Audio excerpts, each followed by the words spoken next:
Yay! Beautiful. Thank you. Beautiful, beautiful. Yeah. Let's take this off. Okay, great. Thank you so much. So, now can you tell us a little bit about this instrument? Why you wanted to score a concerto for this unusual Persian, unusual for other nation, Right. probably is very popular to your Because it has an incredible sound. As I said, with this technique, when the performer puts the top of the instrument inside of the mouth, something like this, and he closed the mouth on the top, and then he uses the breath, the tongue, and then the sound goes to the sinus cavities here. It goes into the mouth, into the holes in the mouth and sinus cavity, and then essentially the head of the performer becomes the resonant chamber of the instrument.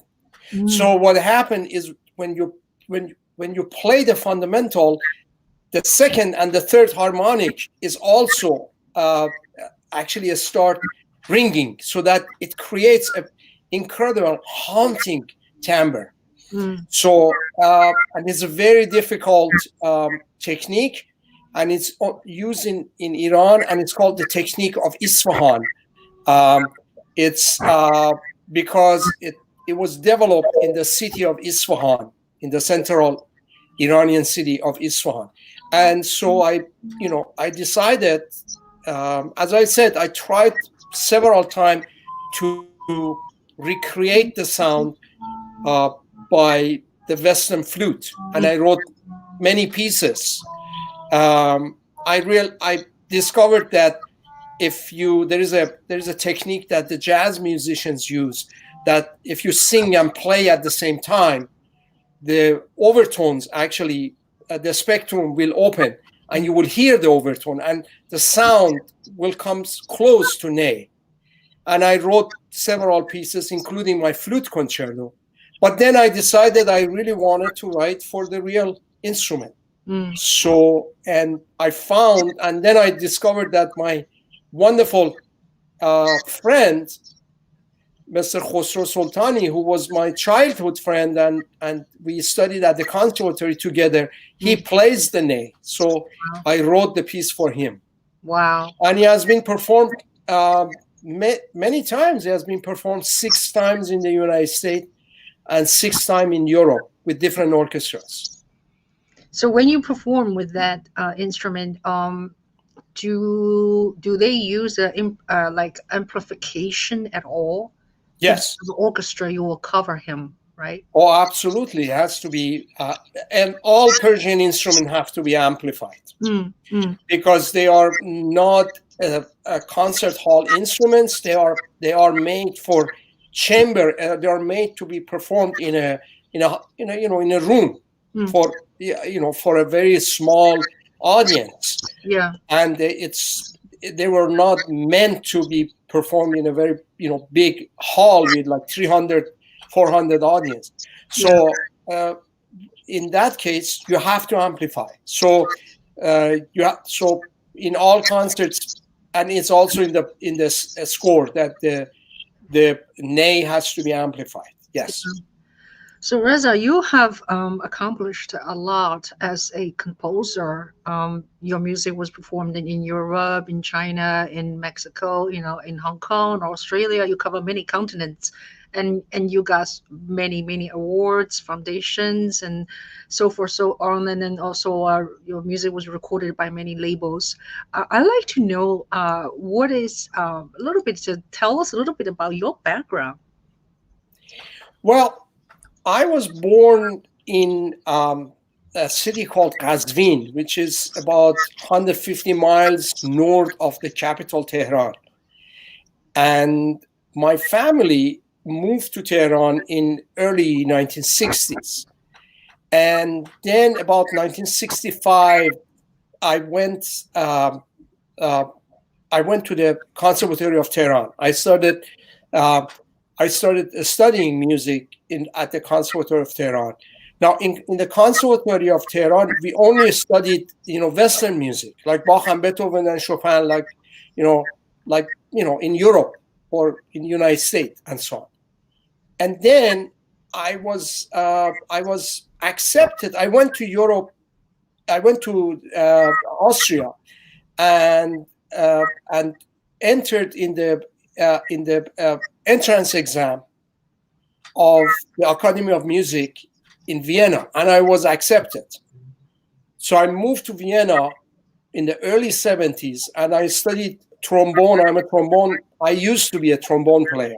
Oh.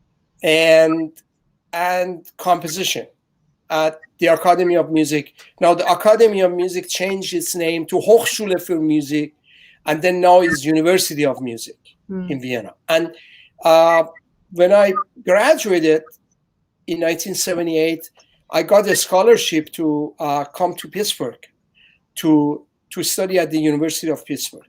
So I came in 1978, late 1978, I came to Pittsburgh, and then studied composition and music theory at the University of Pittsburgh. In 1985, I got my doctorate, and taught for 3 years at the University of Pittsburgh.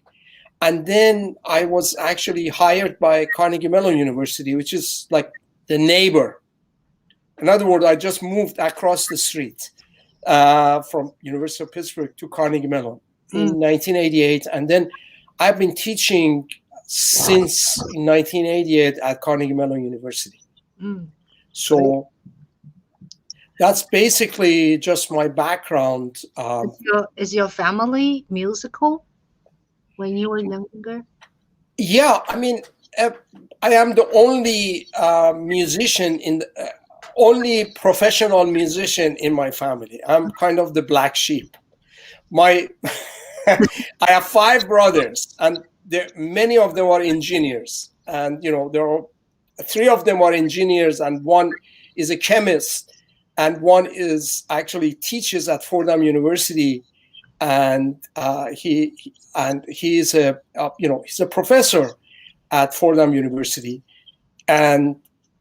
but we, all of my family, they loved music. My grandmother used to sing and play the Persian instrument tar. My uncle had a great voice.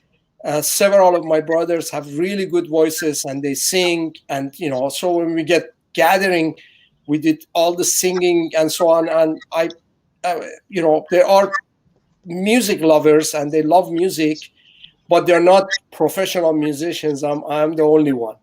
Yeah. I don't know if it's good or bad, but you know what? That's life.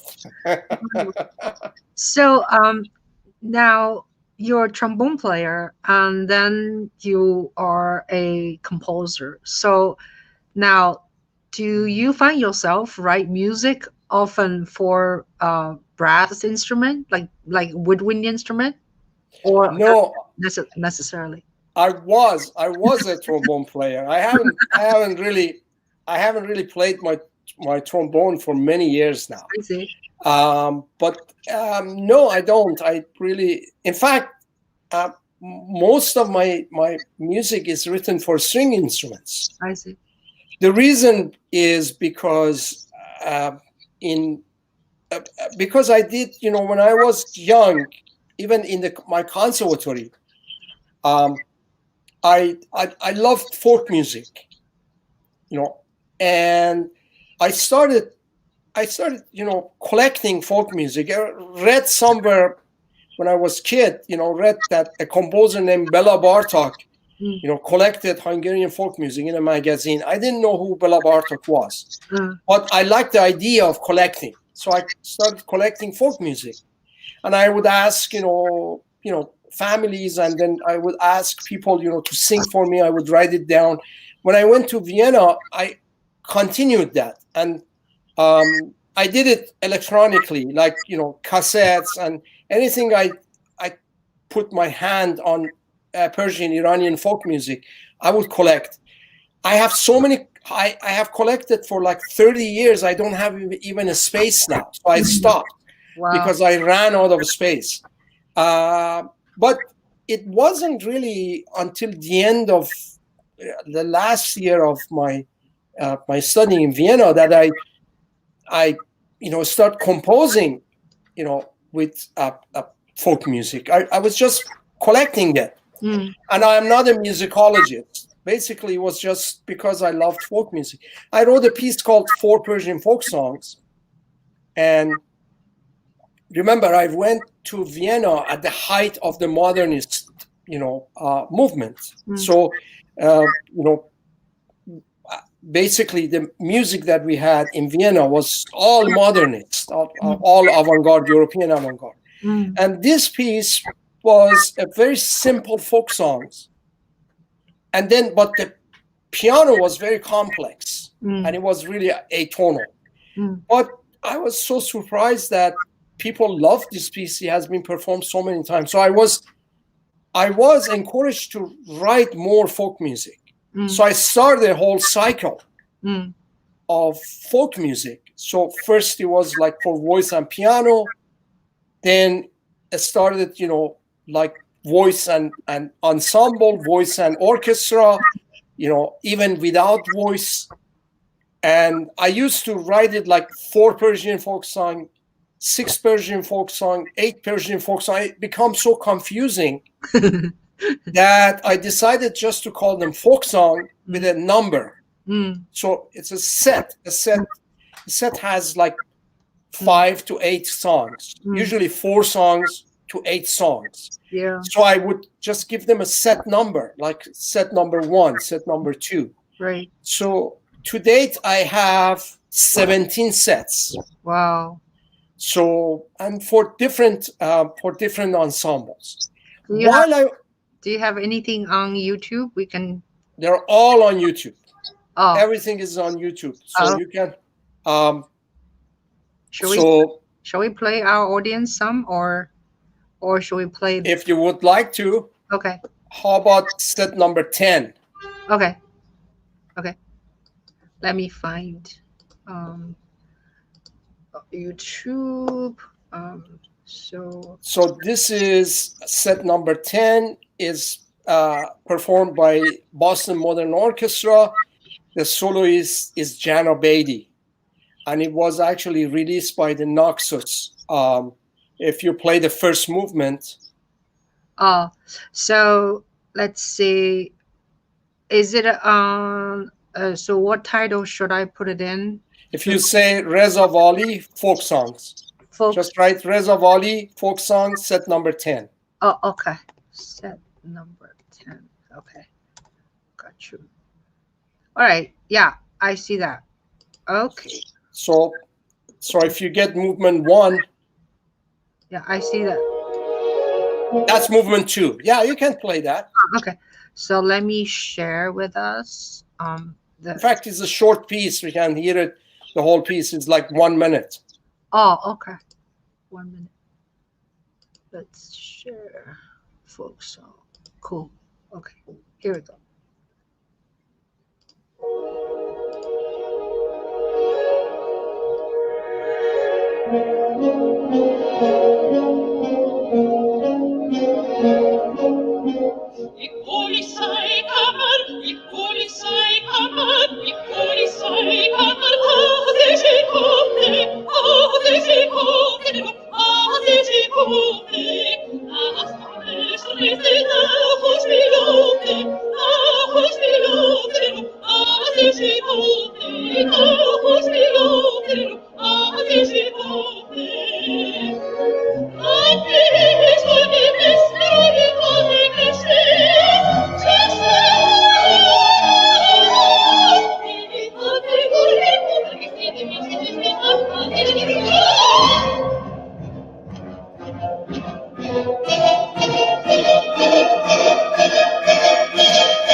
Nice, very nice. Bravo. So, very, Okay. yeah, yeah. I was even thinking, like, have you written opera? No, I have not written an opera. So, Yeah, but you know, I maybe. hope I hope Yeah. I could do, write opera sometimes in the future. Mm-hmm. So, but what I wanted to say is that when I was writing this cycle of Mm-hmm. Iranian folk music, Yeah. I started studying it. Mm. You see, I was just writing the music. Mm. I was just using as a raw material for my music. But then I started studying it, and then I realized that there are elements Mm. of the music that they all relate to each other. It's like, because Iran is like, it's a huge country. Mm. So the music that you have in the north and the music you have in the south Mm. and east or west, or it's very different. So, but they, I was kind of taken back to see that some of these songs are very similar to each other. Mm. It's like as if they were kind of uh, children of the same mother. Mm. And I was wondering who is that mother. Mm. And then, kind of start digging around and I started studying. And then I realized that the mother is the Iranian music system, Mm. which is called the Dastgah Maqam, Mm. or DM system. And when I encountered this system, it kind of completely blew my mind. Mm. Because I realized, remember, as I said at the beginning of my talk, that we were not taught, Iranian music. We were just taught, Western music. Mm. And when I confronted this system, I realized that this is one of the most sophisticated and advanced system of music, and it's amazingly complex. Mm. And I had very little, knowledge about this music, Mm. which is music of my own country, Mm-hmm. So, first I got kind of I should say, midlife crisis, because I wanted to, I just really wanted to just leave everything and go back to Iran and start all over again. Yeah. But then I couldn't, because, how can you leave Brahms? How can you leave, Debussy? Right. I have spent half of my life to study, this music, and it's so beautiful. Right. And I couldn't do that. So I decided, because I couldn't play a Persian instrument, I decided to invent an instrument. So I started inventing a Persian keyboard. Mm. It's called argonun. Argonun is the Persian of organon.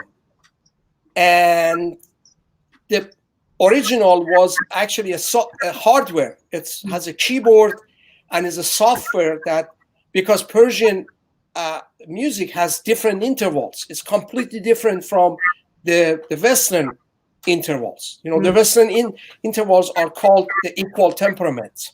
Mm. Okay. And the Iranian intervals are completely different. They are made out of, they are derived from the natural, overtones and the Pythagorean system, which is also of the division of the pure fifth. And so, the intervals are completely different. And so, because do they have one type of scale or many type of scale? Many type. And also, we don't have the concept of a scale. I don't want to get too technical but the Persian music is extremely complex. And because you don't play the Iranian instrument, I couldn't play an Iranian instrument. So I decided to do this instrument and just start learning it. And I kind of cheated. I hope my Iranian friends don't get mad at me, but I had to. I had to kind of do a shortcut. And using this keyboard, I learned the system in a fairly short time. Okay, so, and basically my life was just kind of turned around. In early 2000, I just broke away completely from Western music. By Western music, I mean the equal temperament, the forms of Western music, like sonata form, rondo form, and the rhythm of, Western music, everything, all the fundamental, aspect, elements of Western music, I actually moved away and I started writing music based on all fundamental elements of Iranian system, the DM system. Let me just very quickly, without getting into the technical aspect, Iranian system is a very unique system because it's not one system, it's a modal system, like many of the music of the Middle East and Near East. It's a modal system, but it's not one system. It's two interlocked systems. One is fairly young because it evolved around beginning of 19th century. It's called Dastgah, Dastgah, Dastgah. And the other one is actually much older, and it's called Maqam or Maqam. And it evolved in about around 8th century, and also it's shared with Iran, with many of the neighbors of Iran, like music of Iraq, the Arabic-speaking civilizations like Syria, like Lebanon, like Egypt, and so on. And both systems, the Dastgah and Maqam, also relate to even an older system in Iranian music, which goes back to the 3rd century AD. And that system is called Dastan, Dastan. And this is a very old system. And many historians believe that this new systems were actually evolved from. So the system is extremely complex, as I said. And it has its own interval. The intervals are completely different. The concept of rhythm is very different. The concept of form is completely different. And so therefore I started writing music based on this system. Now, among the European instrument, the ones that really fits very well with to write music that has different intervals are string instruments, because string instruments don't have frets, and the musicians, you can actually teach the musicians to learn the different intervals, and they can, and since by nature the string players play in natural, in the natural scale. Because the string instruments are tuned in pure fifth, in fifths, not pure, but in fifths. Okay, so the string musician tends to actually have, tending to play the natural, intervals. Rather than the European equal temperament. That's what I meant. So, and they actually, I found out that working with string players, very fast they learn the Iranian intervals. So since then, I started a series, starting from 2000, I started a series called Calligraphies. So it's calligraphy number 1, again, given number, calligraphy number 1, calligraphy number 2, number 3, number 4, 5, 6, etc.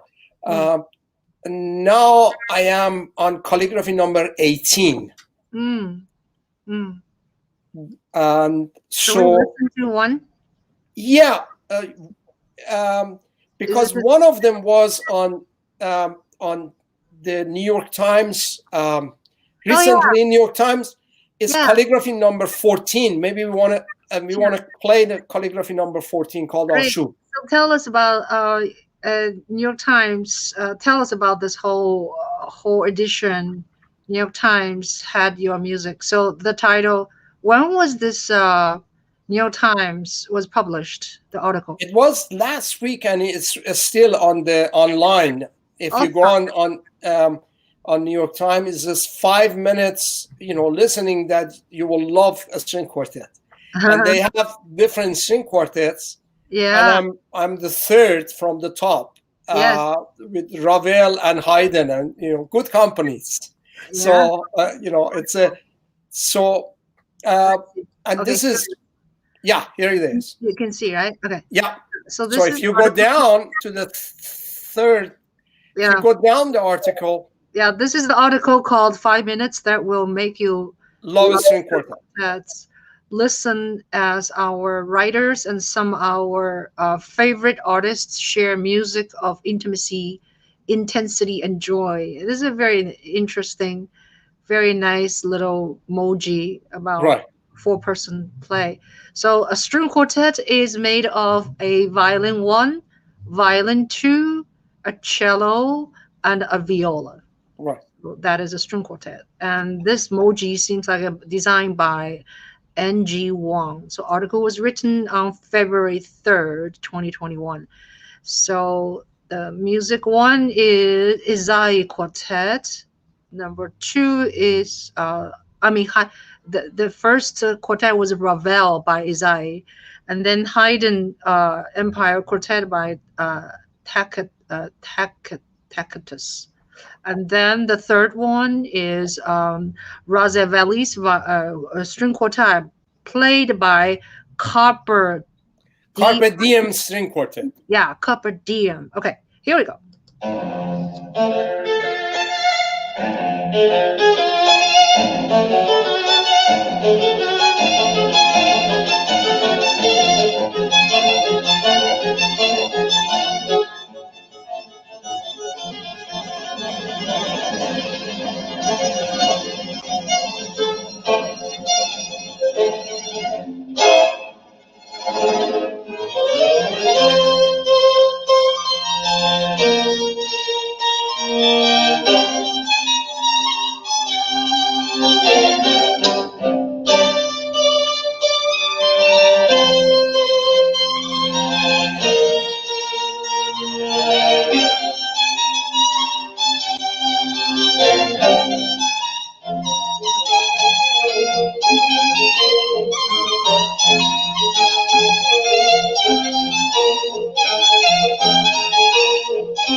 Great.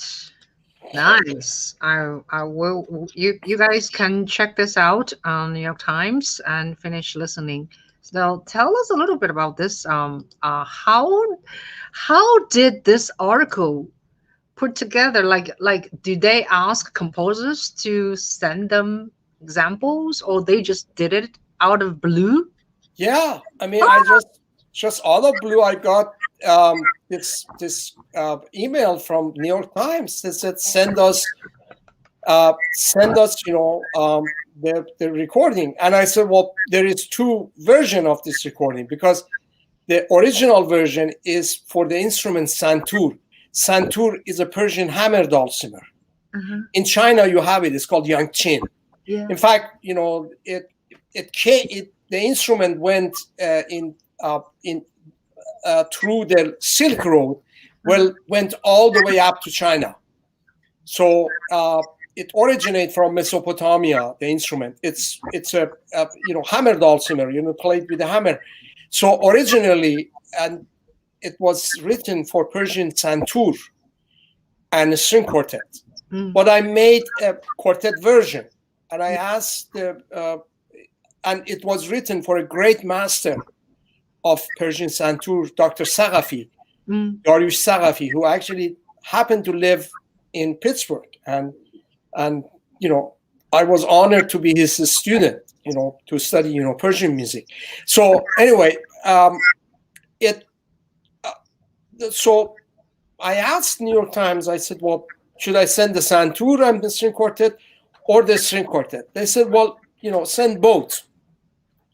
So I sent both, and they decided to do the string quartet version. But there are two versions of this piece. One, as I said, for the Persian hammer dulcimer, and the other one is for the string quartet. Yeah. Obviously, this article is about enjoying string quartet. You're right. So they would prefer, to use the string quartet, and it's really very nice, interesting tonality. I can hear, a very Persian flavor.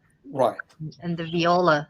Up to now, the viola was playing a lot, right? Viola. Yes, it's a solo for viola. Yes.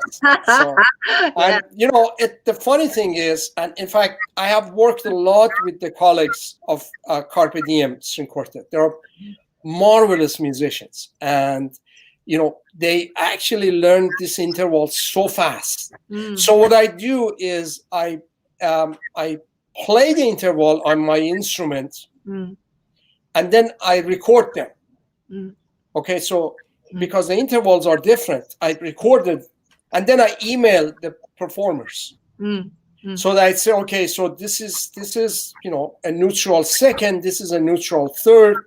These are this is and they pick it up very fast, and and so also when we go to the rehearsal, then we actually we adjust the tuning a little bit, such that if they played a little bit higher, I say no, play it a little bit lower. If they play a little bit flat, they say okay, play a little bit higher, and so on and so forth.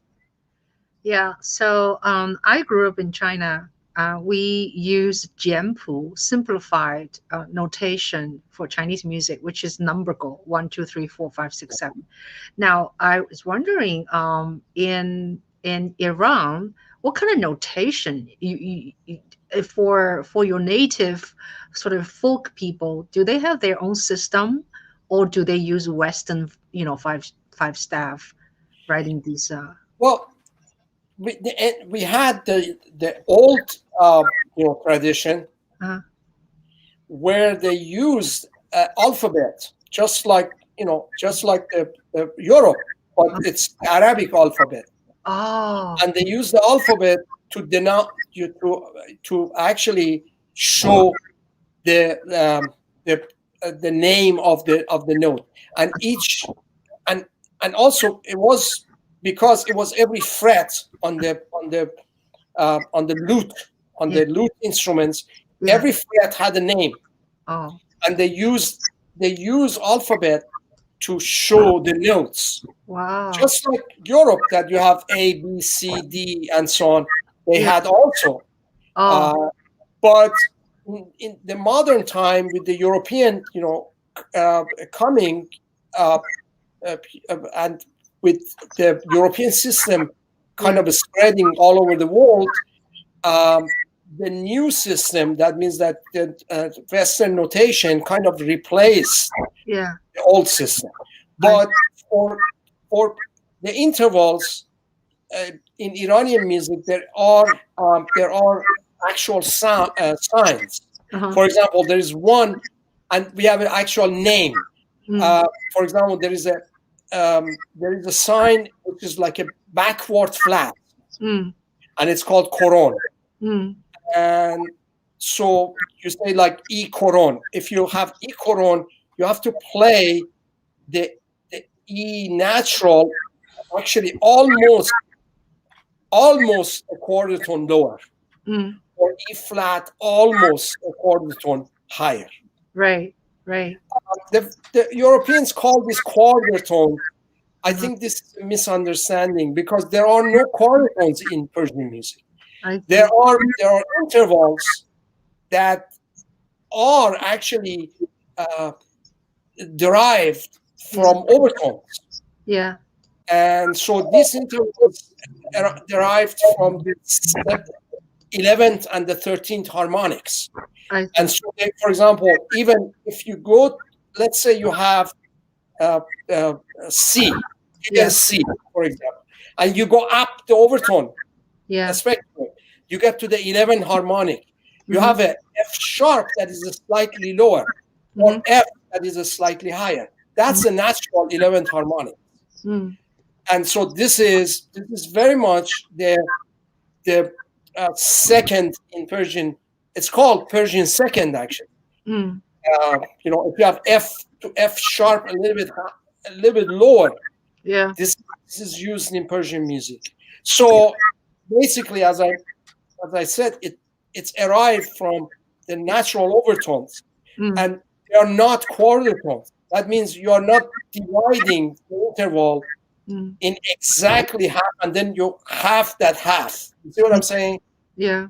Yeah. Let's say you have a whole tone, you divide it into two, becomes two half steps. And then you divide that half step into a quarter tone, becomes two quarter steps. Do you see what I'm saying? Yeah. We have a guest is asking us your question. It says, would it be closer to just the intonation? Yes. Okay. It's much closer to just intonation, but it's a combination of just intonation and Pythagorean tuning.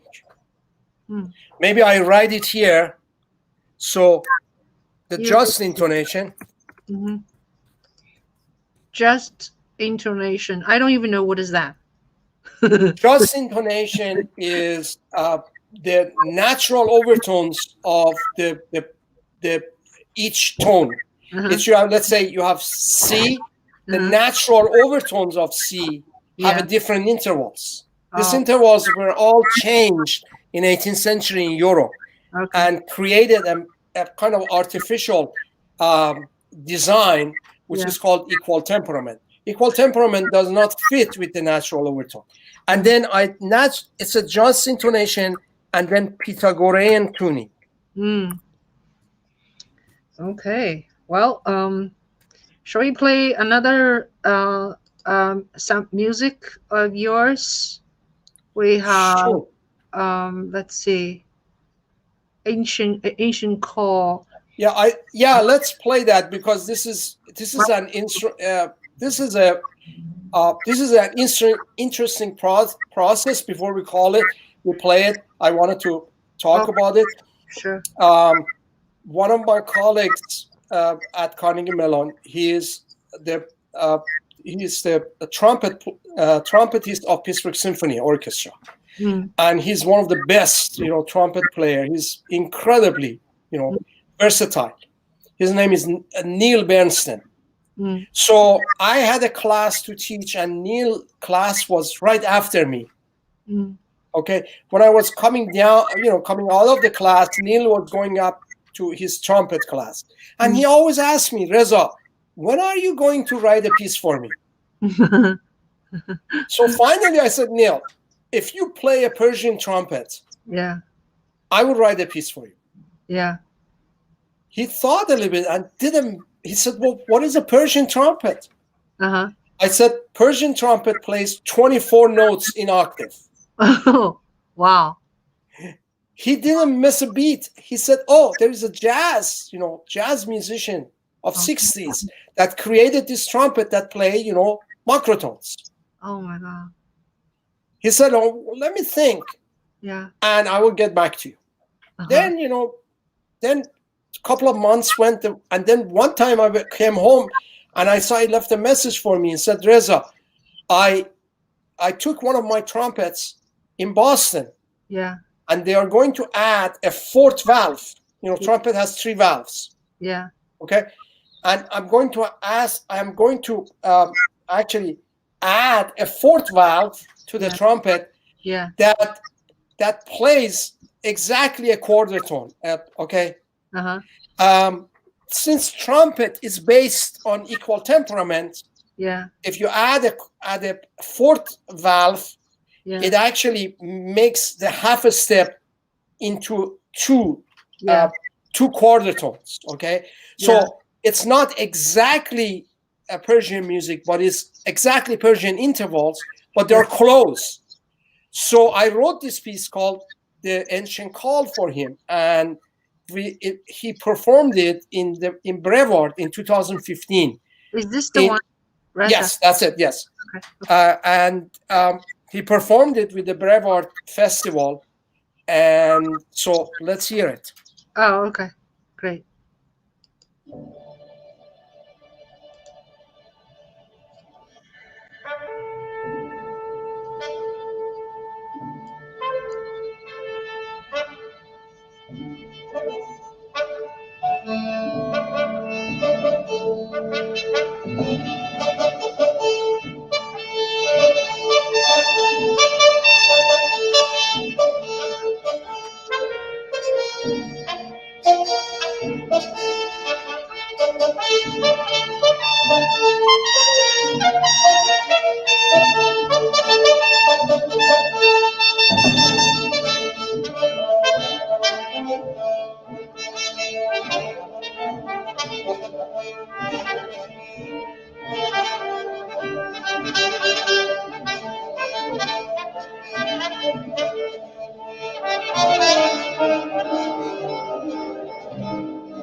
Thank you.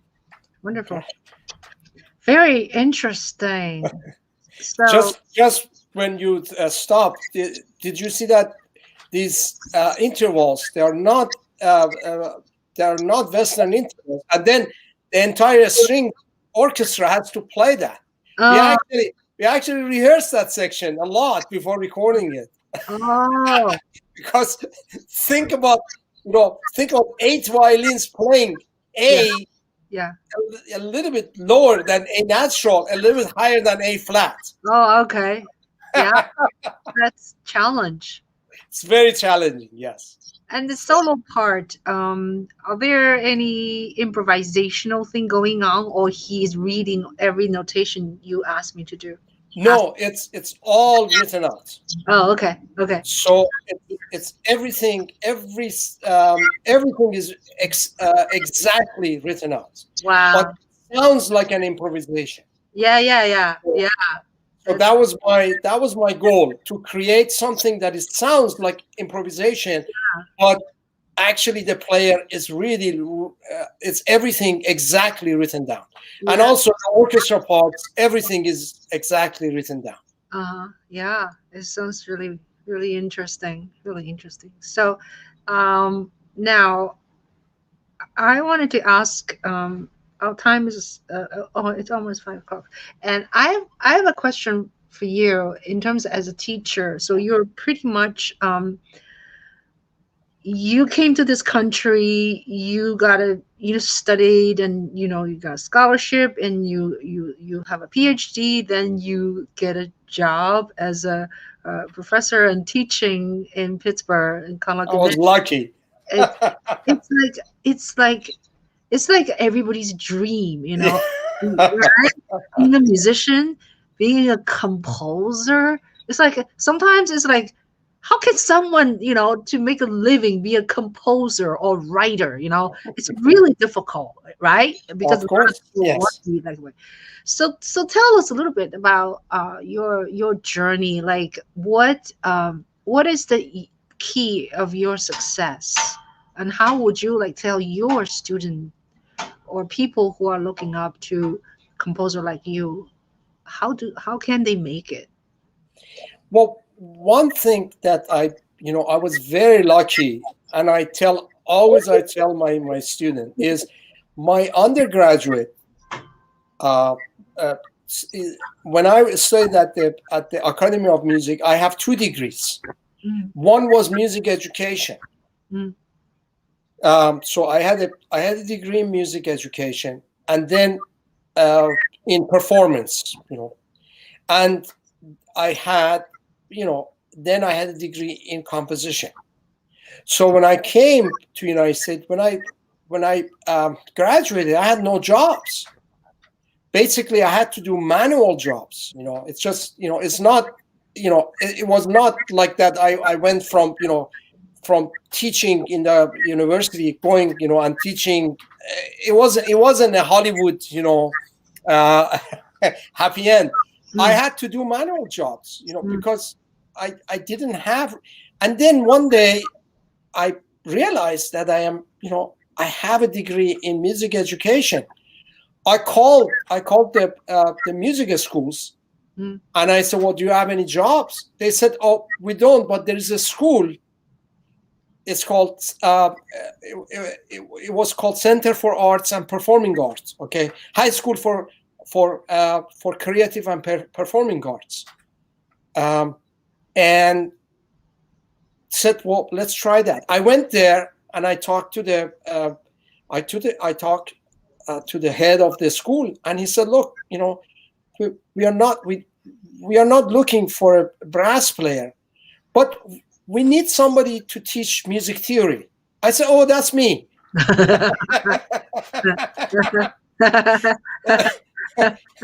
So I went and started teaching in the school which was part-time, and then part-time I taught in at the University of Pittsburgh, and I just put this together until I got a job, at Carnegie Mellon.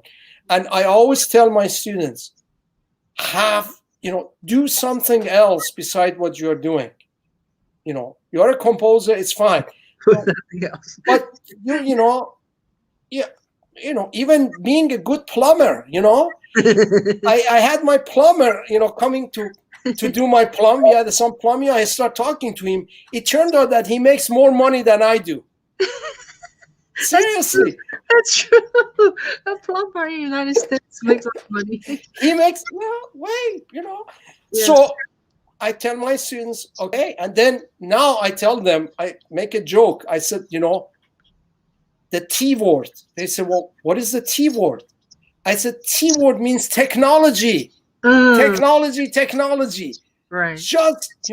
Just get yourself, acquainted with technology, with the digital technology, just take courses in programming, try,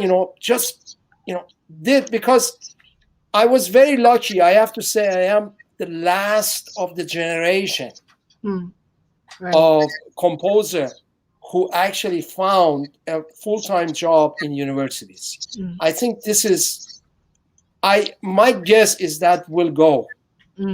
So young musicians have to actually look to see other abilities that they have, young composers. Right.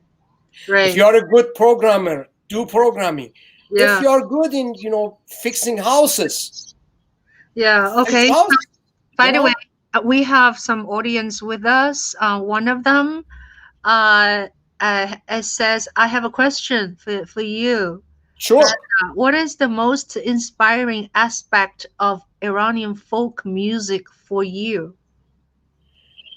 Well, I love Iranian folk music. It's the one thing about Iranian folk music is it's very, this is something that I found by working with folk music. There are two aspects of Iranian folk music that is striking. One is that folk music is actually, contemporary music is very contemporary. You don't have, I have actually started a new cycle of folk music, and I will explain it a little bit later. But let me go back to folk music. One aspect of folk music is that it's contemporary. It is, it's not, you cannot put it in some kind of a stereotyping. It has all kind of sounds and things that now contemporary composers use. It has been there for millennium. Second is it's one of the most international music. That means I can show you a folk song in Iranian music that is very similar to a folk song in Chinese music. Yeah. And it's very, very similar to a folk song in, let's say, music of Chile. Yeah. And you're everywhere around the world you go and you listen to the folk music, you will see that elements of the folk music, they all relate to each other. It's like oceans of the world. The reason is because the music goes to the actually natural hearing of the humans. Humans have a way of hearing, and it's kind of ingrained. They are born with it, and that reflects in the folk music. Okay, and when you get to the art music, it becomes manipulated. Okay, and so also when we work with the folk music in European way, we manipulate that. When Bartók works with Hungarian folk music, he manipulates it to puts it in the Beethovenian framework of Central European music. And many composers that work with folk music, they kind of manipulate, including myself, of course. They manipulate if this is like Ginestera or is it Villa-Lobos, or it's a Spanish composer or Persian composer or Arabic composers. We form this into a framework, into a framework that fits with the European, system. Now I am starting a new actually way of looking at folk music, and I am starting a new actually series called reality music. Yeah, it's like reality TV. You know any Chinese folk songs from top of your head? No, I don't, but I love them. I love Chinese folk songs. I have a degree in music too. Of course. I'm a violist, and when I was an undergraduate in Shanghai Conservatory, one course I love the most is Chinese folk music. Oh yeah. Yeah, I still remember so many tunes we learned. So later on when I played a professional string trio, I would give the folk song melodies from different parts of China. China is like your country, very big. Of course. I would give it to different composers, and they came back with their interpretation. So we actually commissioned many composers wrote string trio for based on Chinese folk song. That's wonderful. That's really wonderful. Shall I sing you one really short? Okay. Sure. Sing you okay. 跑马溜溜的山上，一朵溜溜的云哟，端端溜溜地照在康定溜溜的城哟，月亮弯弯，康定溜溜的城哟。It's beautiful. It's really beautiful. It's a very if you dig a little bit around, there is one folk song in Persian music that sounds very much like this. So it's really something that it's amazing that you can find folk music. So to me, folk music is the most international music. It doesn't matter where, around the world you are. And that is a very, very striking aspect of folk music.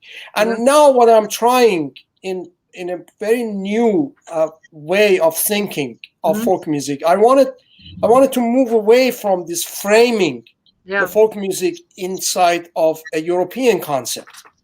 I wanted to have the folk music completely in pure form. And moving away from all the forms that we learned in Conservatory, and kind of melting this into this European framework. I want to just let the folk music just be by itself. Music. John Cage said, "Let music be by itself." This is a great thing of.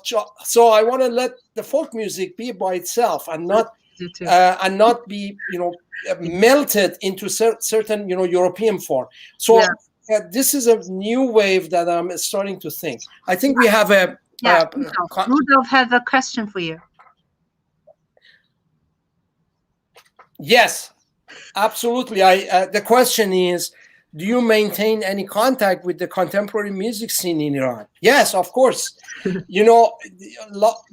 People don't know that we have amazingly vibrant contemporary music in Iran. And there are festivals, there are concerts, there are many, we have a lot of composers. We just a couple of months ago, we had a competition of young composers from 18, two categories, from 18 to 25 and from 25 to 35. Almost 100 composers applied, and they wrote piece for solo flute. And, we were inundated with solo flute pieces. And then we selected 12 composers from there. And then from there, these 12, we selected 6 composers. And then from them, the first prize, second prize, and third prize. But my point is that I was just blown away that how much energy and how much, how interested the young Iranian composers are. For example, I gave a lecture about the Ney concerto that we just heard, and my plan was to give like 45 minutes, like give 15 minutes talk, and then we play the piece. It's like 17 minutes. Total, it will be like 50 minutes. We had, I did exactly the same. I talked about 15 minutes. We played the piece 17 minutes, like in 40 minutes, we were done. But we had questions, and it took 6 hours to answer this question. The questions would not stop. Can you believe this? I was just, I started at 11 o'clock. I looked, and it was like 6 o'clock in Pittsburgh time. It was like you have to go 8.5 hours, forward. Yeah. It was 1 a.m. in Tehran. Yeah. Wow. And it was amazing. It's amazing that the young generation, it really makes me very happy that there is so much energy in the young composer to answer the question. Yes, we do have a very vibrant contemporary music scene in Iran. Yeah, so thank you guys. I wanted to make a two announcement. One is please subscribe my Juhl Media YouTube channel, and also Reza has a YouTube channel as well. So it's in the chat you can see, which is YouTube/channel/many different letters. So you may want to make it more customer made for you. Okay. So, or I'm just going to write. I think also if you go to my website. Oh yeah, website. I have your website. Yeah, here I'm going to write it. It's very simple. Oh, okay. Oh, yeah. This is something I wanted to tell. Reza has the event on March 13th. 2021 yes. At 12 p.m. online event, Sounds of Persia. It's a Saturday, and it's gonna be I am just showing you the poster right now, so you can check it out. It will be a nice program. Okay, let me see. Is this the one? Let me see. Yeah. Here we go. Yeah, that's it. Yeah. So this is. No, you have to go up. No. I'm trying to explain. This is from CUATROPUNTOS. That's the website. Okay, name, and then they have announcement. This event. Oh yeah, it's right here. CUATRO. I don't know how to pronounce that. It's called Cuatro Puntos. Cuatro Puntos. 4 corners, basically. Okay. They are a wonderful musician. My dear friends, you can see their pictures on the right corner here. Yeah. And I wrote this piece for them. It's an unusual piece, and I hope you can. It's online because the string quartet has to sing at the same time as they are playing. Mm-hmm. So it's called Singing the String Quartet. It's a very unusual piece. And also we'll have a improvisation of a great master of Persian Santur, Dr. Dariush Sagafi. So I hope you can link in the online. Yeah, so this is the website. Of course, this is not me. This is the website.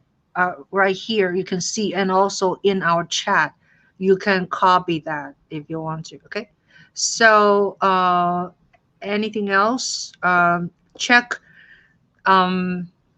Reza's website. The link is in the description below, and I send it. It's very simple. www.rezavali.com. Oh yeah, okay, great. Yeah. So anybody else have any questions? We are about to closing this session, and thank you so much. Reza, do you have any music you want to play? We did not play yet. No, I think we're good. We are good. I think if you want to play just maybe a short another short folk songs, that would be fine too. Oh, So, folk song. Yeah, folk song. Which is let's see. Try the fourth movement of song number 10. Oh, okay. Song number 10. This is a very popular song in Tehran, and it's very similar of the folk song that you just sang to me. Oh, yeah. That's why I wanted. Okay. Oh. It's a very popular song. It's the fourth movement, if you can find it. Okay. It's folk song set number 10. Oh, okay. Movement song number 4. Number 10. So number 4. Let's see if I can find it. All right, see. Uh-oh. I totally lost. It's not going anywhere. Hold on one second. Too many letters, so I get a little confused. Okay. I have you folk song set number 9.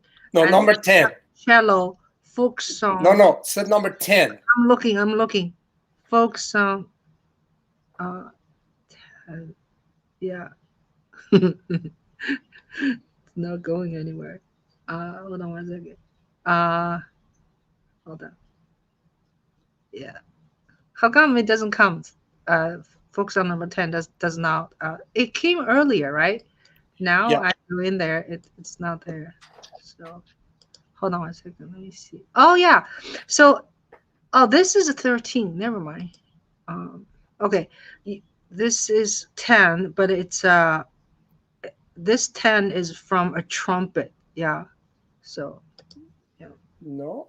Yeah, I can find it. If you just type my name, Reza Vali. Yeah. And then write folk song set number 10. Okay. It should come. It's a Noxus CD. Oh, okay. Okay. Oh dear. Okay, hold on one second. Folk song set. So why don't you talk to us while I'm looking for it? Now, Well, how is the pandemic affecting you?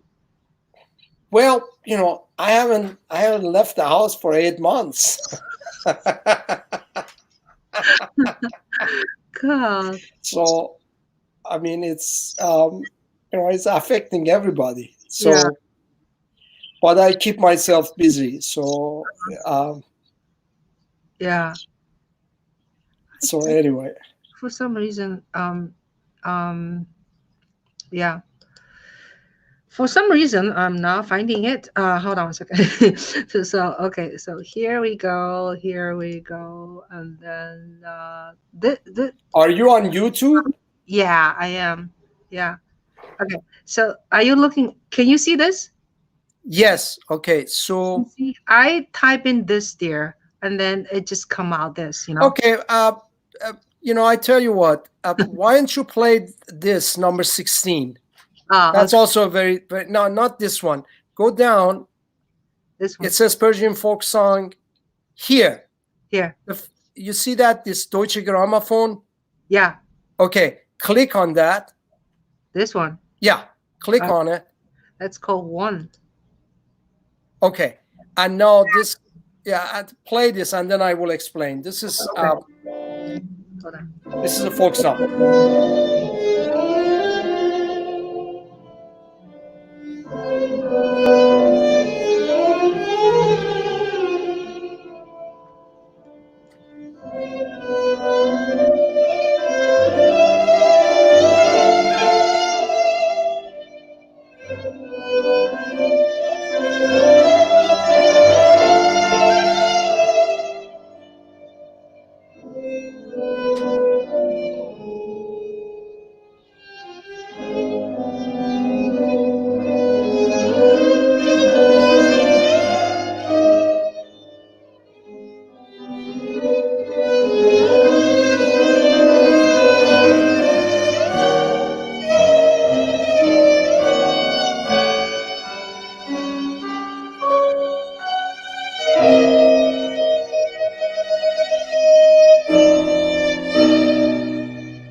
Okay. Beautiful.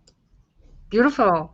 Thank you. This is Kian Soltani. It's one of the best cellists now. It's a young cellist, young Iranian Austrian cellist. In fact, he is the son of the soloist of my Ney concerto. Wow. My Ney concerto is my friend Khosrow Soltani, and that's his son. And he's coming up as a great cellist. He has performed with many orchestras, and he usually works with Daniel Barenboim. And he also performs with Daniel Barenboim. So he actually commissioned me to write this set of folk songs for him.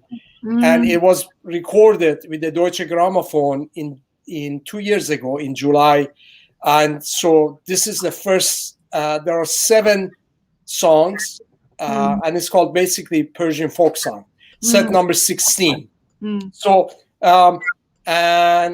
this is the first song, and it's called, Longing.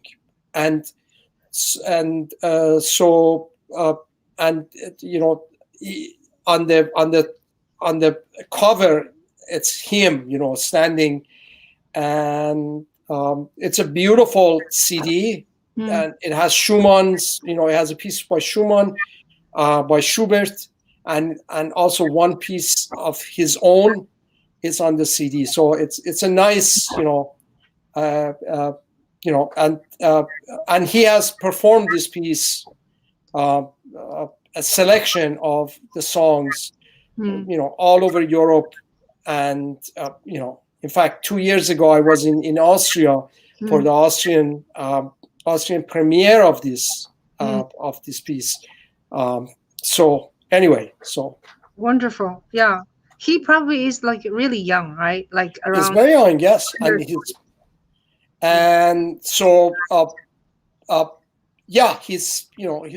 He was supposed to come to Pittsburgh this year in April, but because of